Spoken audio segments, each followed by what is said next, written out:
ఈరోజు కుటుంబాల్లో భార్యాభర్తల జీవితాల్లో ఒకరి పట్ల ఒకరు కపటముగా ఉంటున్నారా? ఒకరితో ఒకరు నిజం చెప్పేవారికి ఉండట్లేదా? ఒకరి పట్ల ఒకరు యథార్థంగా ఉండట్లేదా?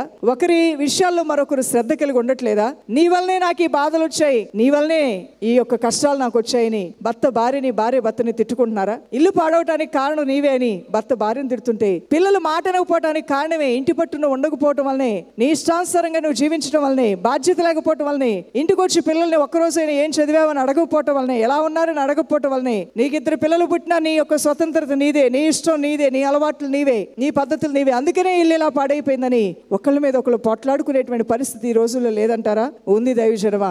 ఎక్కడ పోగొట్టుకున్నారు భార్యాభర్తల కనెక్షన్? మీ ఇద్దరి మధ్యలో ఉండవలసినటువంటి ఆ యొక్క కనెక్టివిటీ ఎక్కడ పోయింది? భార్యకు ఒక సెల్ ఫోన్ ఉంటుంది, భర్తకు ఒక సెల్ ఫోన్ ఉంటుంది, పిల్లలిద్దరికీ సెల్ ఫోన్లు ఉంటాయి. కానీ ఎవరి ఫోన్కు వారు ఛార్జింగ్ పెట్టుకుంటున్నారు. కానీ ఏకంగా ఉండవలసిన జీవితాలు ఒకరితో ఒకరు మాత్రం ఆ సంబంధ బాంధవ్యాల్ని ఒకరిని ఒకరు ప్రోత్సాహపరుచుకునే విధంగా ఏకీభవించేటువంటి ఆ యొక్క మనస్తత్వాన్ని కోల్పోతూ ఎడబాపు అనేది పెరుగుతూ ఉంది. కుటుంబాల్లో అశాంతి అనేది పెరిగిపోతుంది. ఇది చాలా ప్రమాదకరమైన విషయం.